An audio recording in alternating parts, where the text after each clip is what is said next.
At birthday party, Hubby hung me up and lashed me 30 times for staining his lover's dress. 5 minutes later, I counted every single lash out loud, because if I stopped counting, I was afraid I'd stop breathing. 30, in front of 40 guests, because a drop of red wine landed on a stranger's white dress. If stories like this make your blood boil the way mine still does, hit subscribe, because 5 minutes after that 30th lash, everything in my life changed forever. My name is Melissa Ortega, and I grew up in a small house in Sacramento with my mother and my younger sister, Camille, who was born with a spine that never let her walk far and a spirit that never let her stop trying. Camille was 24 when I met Grant Delaney, 31 years old, owner of a chain of high-end fitness clubs across 3 states, a jaw like it was carved for magazine covers, and a way of looking at me like I was the only woman in any room he'd ever walked into. Camille, in her wheelchair, wheeled up beside me at our second dinner with him and whispered, "He didn't look at the waitress once. Not once, Mel. That's not normal for men like him." I thought she meant it as a compliment. She didn't. She meant it as a warning I was too dazzled to hear. We married 11 months later. I was 27. The first year was the kind of love people write songs about. Spontaneous trips to Cabo, handwritten notes tucked into my coat pockets, a promise ring shaped like a sunflower because I once mentioned they were my favorite. My friends called us couple goals.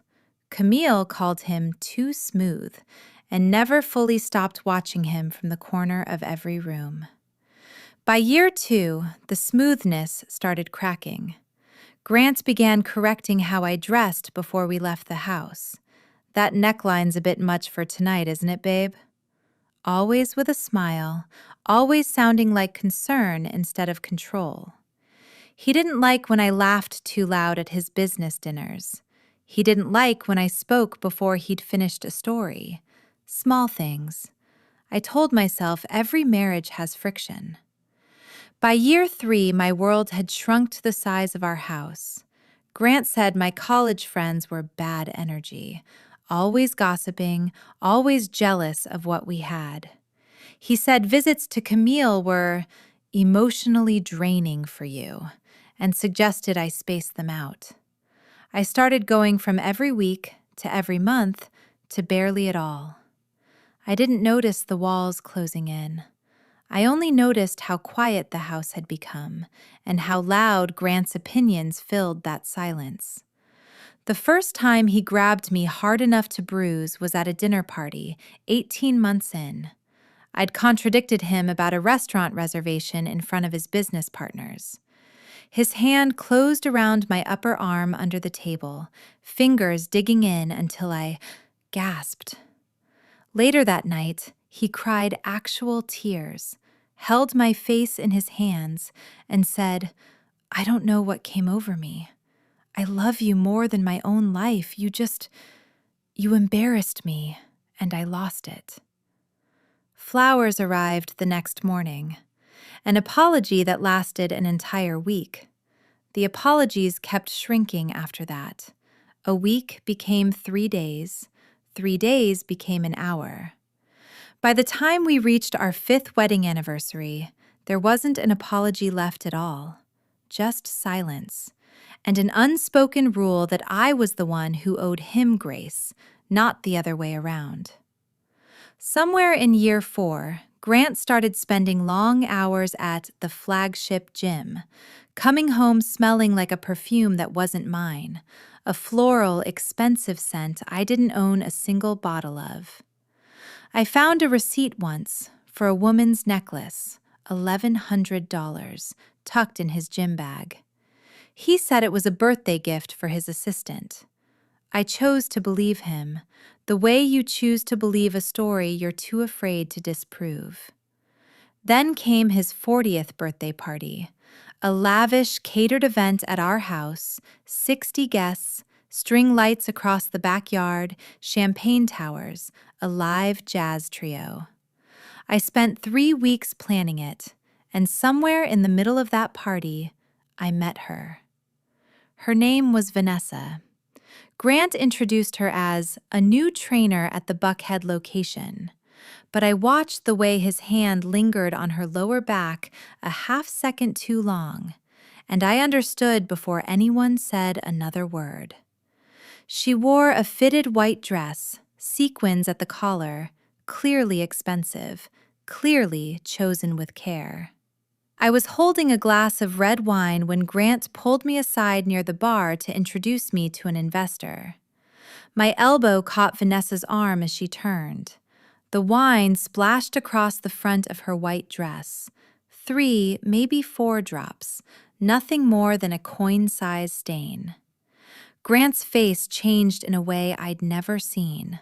Not anger, something colder. He grabbed my wrist in front of every guest, pulled me toward the pergola in the backyard where he kept decorative rope lights coiled for the string light installation. And before I understood what was happening, he'd looped a length of that rope around my wrists and hung it over the crossbeam, hoisting my arms above my head hard enough that my toes barely grazed the grass.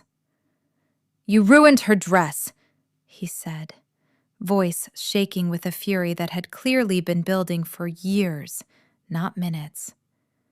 "You embarrass me at every single event. I am done being patient." He struck me with a leather belt. Once, twice.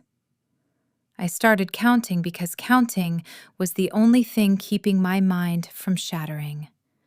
40 guests stood frozen, champagne glasses in hand, no one moving, no one speaking, until I reached 30, and my sister's voice cut through the silence like a blade. "Get her down! Now!" Camille had come. Uninvited by Grant, invited by me 2 days earlier out of a longing I couldn't explain, wheeling herself through the side gate just in time to see her sister strung up like cattle. She screamed at 2 of Grant's own gym employees to cut the rope, and when they hesitated, frozen by loyalty to their boss, she wheeled straight at Grant and struck his shin with the footplate of her chair hard enough to drop him to one knee. 5 minutes later, I was on the ground, wrists raw and bleeding, Camille's arms around me, and 60 phones were already recording.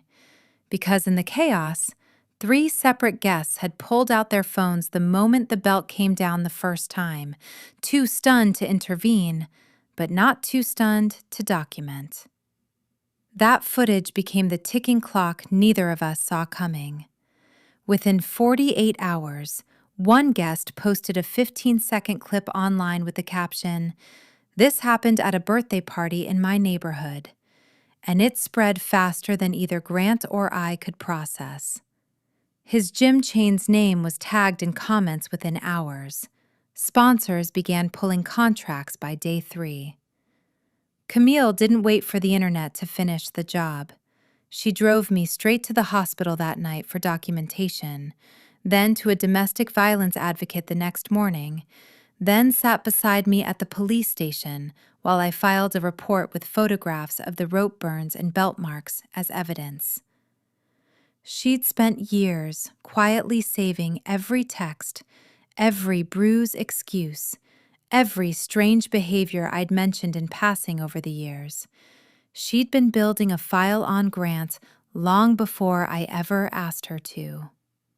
When detectives searched Grant's office at the flagship gym following my report, they found more than personal messages to Vanessa.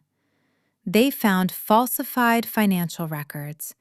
Grant had been skimming client membership fees into a personal account for over 3 years, nearly $600,000, to fund the lifestyle he showed off at parties like that one. The assault charge cracked the door.